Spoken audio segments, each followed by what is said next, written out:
Migraine, భుజం నొప్పి, నడుం నొప్పి, మోకాలు నొప్పికి నిజమైన పరిష్కారం ప్రాణ పెయిన్ క్లినిక్ లో. సుమన్ టీవీ ప్రేక్షకులకు నమస్కారం. కార్తీక పురాణం ప్రతిరోజు మనం చెప్పుకుంటున్నాము. ఈ కార్తీక పురాణంలో వేదవ్యాసుల వారు మనకి అందించిన విషయాలు ఏమిటి, ముఖ్యంగా ఏ పూజలు చేసుకోవాలి, అంటే దీపదానం చేస్తే మంచిది, ఉపవాసం చేస్తే మంచిది, నదీ స్నానం వల్ల కలిగే ఫలితాలు, దాన ధర్మాలు, ఇవన్నీ మనకి కనిపిస్తున్నాయి. వీటితో పాటు ఒక చిన్న కథ, ఆ కథలో ఉన్న ఆ పాత్రలు, వాళ్ళ ప్రవర్తన ఎలా ఉండాలి, ఎలా ఉండకూడదు, ఎలా ఉంటే ఏం జరుగుతుంది, ఎలా ఉంటే ఏం జరగదు, ఇవన్నీ మనం తెలుసుకుంటున్నాం. ఈ రోజు మనం 12వ అధ్యాయంలో ఉన్న విషయం, ఉన్న కథ మనం చెప్పుకుందాం. పూర్వం ఒక వైశ్యుడు ఉండేవాడు. ఆయన వ్యాపారం చేస్తూ ఉండేవాడు. అయితే వ్యాపారం చేసి బోల్డ్ అని లాభాలు సంపాదించడం ఎప్పుడూ తప్పు కాదు. కానీ అవతల వాళ్ళని ఇబ్బంది పెట్టి, లేకపోతే ఏదో అన్యాయంగా వాళ్ళ దగ్గర డబ్బులు లాక్కోవడం అన్నది మాత్రం అది వ్యాపారం కింద రాదు, అంటే అది సత్కర్మ కాదు. అయితే ఈ క్రమంలో ఈ కథ నడుస్తుందన్నమాట. ఈ వ్యాపారి చాలా లోభగుణంతో ఉంటూ ఉండేవాడు. సరే, అంత లాభాలు వస్తున్నాయి కదా, ఒక్క రూపాయినా ఎవరైనా అడిగితే వాళ్ళకి దానం చేయటం, వ్యాపారం చేసుకోవటం వేరు, కానీ దాన ధర్మాలు కూడా చెయ్యాలి కదా. ఒక్క రూపాయి కూడా ఎవ్వరికీ ఇచ్చేవాడు కాదు. ఎప్పుడు ధనం సంపాదించటం, దాచుకోవడం, తాను హాయిగా అనుభవించటం. ఈ క్రమంలో ఒక పేద బ్రాహ్మణుడు ఒకసారి అతని దగ్గరికి వచ్చి అప్పు అడుగుతాడు. పాపం అతనికి ఏదో కష్టం. అయితే ఈయన అప్పు ఇస్తాడు. మరి అప్పు ఇచ్చినప్పుడు ఇలా వడ్డీతో పాటు ఇలా తీర్చేయాలి కదా అని అనుకుంటారు కదా ఒక మాట. సరే, అయితే ఆ గడువు తేదీ అయిపోయింది కాబట్టి బ్రాహ్మణుడు ఎక్కడికి పారిపోకుండా, లేకపోతే కనిపించకుండా, అలా మాయమైపోకుండా చక్కగా ఈయన దగ్గరికి వచ్చి, అయ్యా నేను తీసుకున్నాను, కానీ నన్ను క్షమించండి, తీర్చే స్థాయిలో లేను, కాబట్టి కొద్దిగా గడువు ఇవ్వండి అని అలా అడుగుతున్నట్ట. సరే, ఒక్కసారి అడిగాడు కదా అని చెప్పి ఏదో ఒప్పుకున్నాడు. అప్పటికే చాలా దూషించాడు. అలా ఎలా చేస్తావు, తీసుకున్నప్పుడు ఉండదా నీకా బుద్ధి అని. పాపం బ్రాహ్మణుడు తల ఉంచుకుని వెళ్ళిపోయాడు. డబ్బులు తీసుకున్నాడు, అతనికి అవసరం. సరే, ఇంకా మళ్ళీ ఇంకొక గడువు ఉంటుంది కదా, అది కూడా తీరిపోయింది. పాపం ఈ పేదరికం ఎటువంటిది అంటే ఆయన ఒక్క రూపాయి కూడా తిరిగిచ్చే పరిస్థితి లేదు, మళ్ళీ అప్పు అడిగే పరిస్థితే. కానీ మళ్ళీ వచ్చి వినయంతో, అయ్యా నేను తీర్చలేకపోతున్నాను, దయచేసి నాకు కొద్దిగా సమయం ఇవ్వండి, అంటే నా పరిస్థితి ఎలా ఉంది అంటే నేను నిజంగా ఏమీ చెయ్యలేను, నిస్సహాయ స్థితిలో ఉన్నాను అంటూ బాధతో, మళ్ళా జన్మలో అయినా మీ రుణం తీర్చుకుంటాను, కానీ ఇప్పుడు మాత్రం నేను నిజంగా ఇవ్వలేను అని బాధపడుతున్నాడు, ఏడుస్తున్నాడు. సాధారణంగా మనకి అలవాటు ఉంటుంది కదా, ఎవరైనా బాగా సహాయం చేస్తే మీ రుణం ఈ జన్మలో తీర్చుకోలేను అని అంటూ ఉంటాం. కాబట్టి అలా అంటాడు పాపం. అయితే ఈ వర్తకుడికి అంటే ఎంత కోపం వస్తుందంటే, అంటే ఈ జన్మలో తీర్చవా, అంటే నా డబ్బులు ఇంక నువ్వు ఎప్పుడు ఇవ్వవా అనేటట్టుగా. మరి అలాంటి పరిస్థితి ఉన్నప్పుడు ఎందుకు తీసుకున్నావు? అంత నిస్సహాయ స్థితిలో ఏం చేస్తాడు, తీసుకున్నాడు, ఇచ్చేస్తాను అనుకున్నాడు, కానీ కుదరలేదుగా. మరి ఇతని దగ్గర బోళ్ళంత ధనం ఉంది. సరే పోనీలే, పేద బ్రాహ్మణుడు, అతని పరిస్థితి అందరికీ తెలుసు. సరే, ఏదో దొంగ వేషాలు వేస్తున్నాడు అంటే అది వేరే విషయం. అలా కాదు కదా. మరి అటువంటప్పుడు కొద్దిగా క్షమించి, సరేలే నువ్వు ఎప్పుడు తీరిస్తే అప్పుడు తీర్చు అని ఒక మాట అండంలో ఏముంది? ఈయనకి తినడానికి ఏం లేకుండా ఉన్న పరిస్థితి లేదు కదా.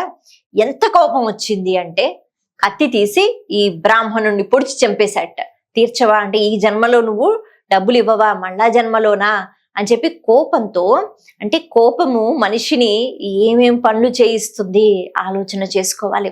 అంటే అవతల వాళ్ళ దీన స్థితిని కూడా ఒక్కొక్కసారి అర్థం చేసుకోవాలి. దానివల్ల మనకి లాభం ఉండకపోవచ్చు, కానీ అవతల వాళ్ళకి ఎంతో మేలు చేసిన వాళ్ళం అవుతాం. కాబట్టి ఒక్కొక్కసారి ఈ క్షమాగుణం, కొద్దిగా దయతో ప్రవర్తించటం, కోపం తగ్గించుకోవడం, ఇవన్నీ అలవాటు చేసుకోవాలి.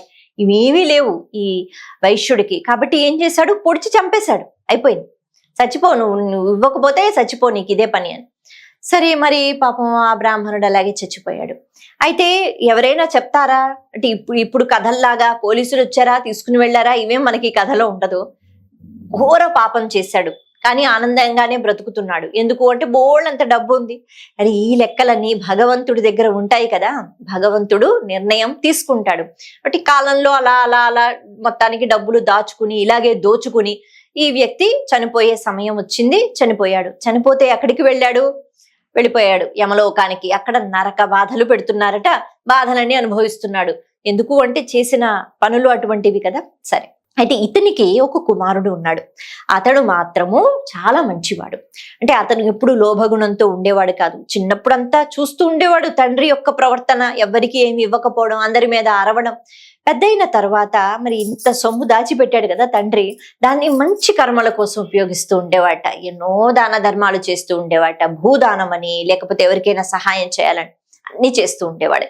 తన తండ్రికి అంటే సత్కర్మలు చేయలేదు కదా, యమలోకంలో బాధలు ఎప్పటి నుంచో అనుభవిస్తున్నాడు, సద్గతి పొందితే బాగుండు అని అనుకున్నాడు. మరి తండ్రి అలా ఉత్తమ లోకానికి వెళ్ళాలి అంటే తండ్రి చేసుకున్న పుణ్యం లేదు కదా, కాబట్టి నేనేమైనా చెయ్యగలుగుతానా అనే ఒక మంచి ఆలోచనతో ఆ ఊరికి ఒక మహర్షి, ఒక సన్యాసి ఆయన వస్తే ఆయన అడుగుతున్నారట, అయ్యా మరి నా తండ్రి గారి ప్రవర్తన ఇలా ఉండేది, ఆయన ఎలాగో బాధలు అనుభవిస్తూ ఉంటాడు, ఆయన సద్గతి పొందాలి అంటే నేనేమైనా చెయ్యవచ్చా, నేనేం చేస్తే పొందుతాడు అని అంటే అప్పుడు అతను అంటారు, సాలగ్రామము అన్నది ఉంటుంది. అంటే సాలగ్రామము అంటే శ్రీ మహావిష్ణువు యొక్క రూపం, ఒక రాయిలా ఉంటుంది, శివలింగం లాగే ఉంటుంది, చిన్న చిన్నగా.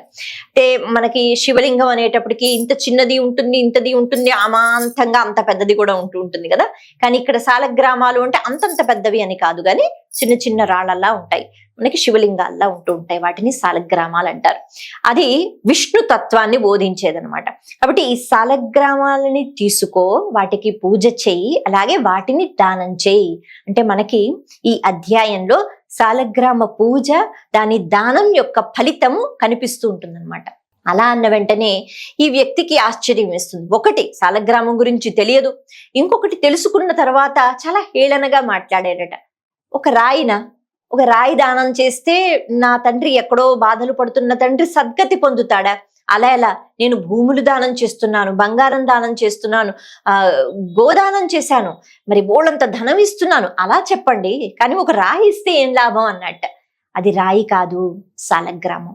కాబట్టి దానికి పూజ చెయ్యి. ముఖ్యంగా ఇప్పుడు కార్తీక మాసం వస్తుంది కదా, చక్కగా కార్తీక మాసం అప్పుడు కార్తీక దామోదరుడు, శ్రీ మహావిష్ణువుని దామోదరుడు అని పూజ చేస్తాం కదా. సాలగ్రామ రూపంలో కూడా ముఖ్యంగా ఉసిరి చెట్టు కింద పెట్టి పూజలు చేసుకుంటే ఉత్తమం. ఆ తర్వాత దానం చేస్తే ఇంకా మంచిది అని అన్నారు. కానీ ఇతనికి నచ్చలేదు. ఎందుకు అంటే నేనేదైనా ఇచ్చాను అంటే అది కనిపించాలి. అతను విష్ణు స్వరూపాన్ని రాయి అనుకుంటున్నాడు, కాబట్టి కాదు అన్నాడు. సరే కాదు అంటే సరిపోతుందా? అక్కడితో ఆగలేదు, దూషించడం మొదలు పెట్టాట. ఒక రాయికి పూజలేంటి, నేను అలాంటివి చెయ్యను, కార్తీక మాసంలో చెయ్యవయ్యా ఉసిరి చెట్టు కింద పెట్టి అని చెప్పాడు. చెప్పినా వినలేదట. పైగా ఈ సాలగ్రామం యొక్క విలువ పూర్తిగా తీసేసి మాట్లాడటము, దానికి పూజ ఏమిటి అని అంటాం, మళ్ళీ అది దానం చేయటం ఏంటని అంటాం, అలా మాట్లాడాడు. సరే, మొత్తానికి ఈ వ్యక్తి కూడా పెద్దవాడు అవుతాడు కదా, అలాగే ఈ వ్యక్తి కూడా మరణించాడు. మరి మరణించిన తరువాత ఈయన కూడా ఎన్ని మంచి పనులు చేసినా భగవత్ స్వరూపాన్ని దూషించటం. అయితే మనం ఇప్పుడు ఏ మాట అయితే చెప్పుకుంటున్నామో, ఒక రాయిని రాయిగానే చూడాలా, లేకపోతే అందులో విష్ణు స్వరూపాన్ని చూడాలా? సాలగ్రామ తత్వం కూడా ఇందులో దాగి ఉంటుంది. అంటే భగవంతుడికి ఏం పని లేదా, అలాంటి రూపాలలో కూడా ఉంటాడా అని మనం అనుకోవచ్చు. కానీ ఇక్కడ ఎంత చక్కగా సాలగ్రామ తత్వం చెప్పారు అంటే, సాలగ్రామాన్ని ఏ రకంగా మనం రాయి అని అంటున్నామో, సాలగ్రామం రాళ్లలోనే ఉంటుందట. దాన్ని పోల్చుకోవాలి. రాళ్లలో కలిసిపోయి ఉంటుంది, రాయి అని అనుకుంటాం, కానీ రాయి కాదు, అది విష్ణువు. అంటే ఏ భావన? మనం అందరం రాళ్లతో సమానం. అంటే మనం చెప్పుకోవడానికి దేనికి ప్రతీక? మనం అందరం రాళ్ళం. ఈ రాళ్లలో సాలగ్రామం ఉంటుంది. అంటే మనలోనే భగవంతుడు ఉండాలి, ఉంటాడు కానీ మనం వెతికి పోల్చుకోవాలి. అంటే అందరిలో పరమాత్మను చూడటము. రాళ్లల్లోనే ఉంటాడు పరమాత్మ. సాలగ్రామం అంటే ఎక్కడో అక్కడే ఉంటుంది అన్నట్టుగా కాదు, రాళ్లల్లో వెతికి తీయాలి, పోల్చుకోగలగాలి, ఆరాధన చెయ్యాలి. అంటే ఎంత చక్కని తత్వం చెప్పారంటే, మనలోనే పరమాత్మ ఉంటాడు, గుర్తించాలి. ప్రతి ఒక్కరిలో పరమాత్మను గుర్తించి పూజ చేయటం అంటే వాళ్ళ ముఖం మీద పువ్వులు వేయటం కాదు, వాళ్ళని భగవంతునితో సమానంగా అనుకుంటూ వాళ్ళతో సత్ప్రవర్తనతో ఉండాలి. ఇది సాలగ్రామ తత్వంలో దాగి ఉన్న రహస్యం. కాబట్టి దీన్ని దూషించకూడదు, దీన్ని ఈ రకంగా ఆరాధించాలి. సరే, ఆ రాయి పెట్టుకుంటే సరిపోతుందా అని అనుకోకూడదు. ఆ పరమాత్మ సర్వత్రా వ్యాప్తి చెంది ఉన్న విష్ణుతత్వం రాయిలో కూడా ఉంది. అందుకే రాళ్లల్లో ఒక రాయి సాలగ్రామం. దాన్ని పోల్చుకోండి, భగవంతుణ్ణి పోల్చుకుని ఆరాధన చెయ్యండి. ఇది మనకి సమాజంలో నేటికి అంటే ఇప్పుడు ఎక్కువగా ఉపయోగపడుతుంది. ఎందుకు అంటే కలియుగంలో మనమే భగవంతుడు అని అనుకుంటాం, మనకన్నా గొప్ప ఎవరూ లేరని అనుకుంటాం, కానీ ఎదుటి వారిలో పరమాత్మను చూడలేం. కాబట్టి ఈ రాళ్లలో సాలగ్రామాన్ని పోల్చుకో, దాని ఆరాధన చెయ్యి, అంతటా నిండి ఉన్న పరమాత్మను పోల్చుకో, వెతికి తీ అని వేదవ్యాసులు వారు చెప్తున్నారనమాట. ఇదే అర్థం చేయించారు, కానీ అతనికి అర్థం కాలేదుగా. ఇప్పుడు ఆయన అలా ఏవో పాపాలు పుణ్యాలు అన్ని అనుభవిస్తూ ఎన్నో జన్మలు ఎత్తాట, ఎన్నో జన్మలు. మనకి కార్తీక పురాణంలో 10 జన్మలు ఎత్తిన తర్వాత 11వ జన్మ ఒక బ్రాహ్మణ కుటుంబం ఇంట్లో స్త్రీగా ఈ వ్యక్తి జన్మించాడు అని చెప్తారనమాట. అలా జన్మించిన తర్వాత ఆ బ్రాహ్మణ కుటుంబం వాళ్ళు ఎప్పుడు పూజలు అన్ని చేసుకోవడము, కార్తీక మాసం ఆచరించడం ఇవన్నీ చేస్తూ ఉండేవారు. ఈ అమ్మాయికి యుక్త వయసు వచ్చిన వెంటనే పెళ్లి చేశారట. ఇలా పెళ్లి చేశారో లేదో ఆ వరుడు చనిపోయాడు. చనిపోతే ఇంత పెద్ద కష్టం ఎందుకు వచ్చింది, ఏదో ఒక దోషం చుట్టుకుట్టోంది అని ఆ బ్రాహ్మణుడు తండ్రి ఆయనకి తెలుసు. అంటే ఇలాంటి కష్టాలు వచ్చాయి అంటే మన వల్లే, మనం ఏదో దోషాలు చేసాం అనేటట్టుగా ఆయన అప్పట్లో జ్యోతిష్కులు ఉండేవారుగా, వాళ్ళు బ్రహ్మాండంగా చూసి చెప్తూ ఉండేవారు, ఆ శక్తులు ఉండేవి. అలా అడిగితే వాళ్ళు అన్నారట, ఈ మీ అమ్మాయి కొన్ని జన్మల క్రితం సాలగ్రామ ఆరాధన చెయ్యకపోవడం, పైగా దూషించడం ఇవన్నీ చేశారు, అందుకని ఈ ఫలితం ఇలా వచ్చింది అన్న వెంటనే ఓహో, అంటే ఉత్తమమైన జన్మ వచ్చింది, అన్ని భోగభాగ్యాలు అనుభవించింది, కానీ ఇలా అనుకోకుండా ఇంత పెద్ద కష్టం. భర్త ఇలా చనిపోయిన వెంటనే ఏం చేస్తారు, మళ్ళీ తిరిగి రావడం కష్టం కదా. మరి ఇలా ఆలోచించినప్పుడు తండ్రి గారు ఎంతో నమ్మకంతో భక్తి శ్రద్ధలతో సాలగ్రామాలు తెప్పించి ఆరాధన చేసి సాలగ్రామ దానం చేయించారట. వెంటనే ఆ భర్త మరణించాడు అని అనుకున్న భర్త తిరిగి వచ్చాడు అని చెప్తారు. ఇప్పుడు నిజంగానే అలా జరుగుతుందా అన్న కోణంలో ఆలోచించకూడదు. మనం చేసుకున్న దోషాలను కనిపెట్టి పశ్చాత్తాప భావనతో పరిష్కారం ఏంటి అని ఆలోచిస్తే ఖచ్చితంగా మనకొచ్చిన కష్టం పోతుంది అని ఇక్కడ మనం అర్థం చేసుకోవాలి. కాబట్టి మనకి వచ్చిన కష్టాలకి ఎవరూ కారణం కాదు, మన కష్టాలకి మనమే కారణం. ఈ జన్మలోనో మనకి ఈ కథలో ఉన్నట్టు 10 జన్మలు ఎత్తిన తర్వాత, అంటే ఏ జన్మలో ఏం చేసుకున్నామో మనకి తెలియదు. కాబట్టి కనిపెట్టాలి. అంటే అప్పుడైతే జ్యోతిష్కుడు కనిపెట్టాడు, ఇప్పుడు ఎవరు ఉండరు, కానీ ఏదో ఒక కర్మ దాని ఫలితం అంటూ మనం తెలుసుకుని ఇప్పుడైనా సత్కర్మలు చేయగలగాలి అని భగవంతుడిని నమ్ముకుని ఆరాధిస్తే ఖచ్చితంగా చేసుకున్న పాపాలు పోతాయి. కాకపోతే ఆ పశ్చాత్తాప భావన ఉండాలి, మళ్ళీ మంచే చేస్తాం అనే ఆలోచన ఉండాలి. ఇవన్నీ కూడా మనకి ఈ అధ్యాయం నేర్పిస్తుంది. కాబట్టి ఈ 12వ అధ్యాయంలో ఇన్ని చక్కని విషయాలు ఉన్నాయన్నమాట. సరే, ఇక తర్వాతి అధ్యాయం గురించి మనం రేపు మాట్లాడుకుందాం. మరొకసారి మీ అందరికీ కార్తీక మాసం శుభాకాంక్షలు. నమస్తే.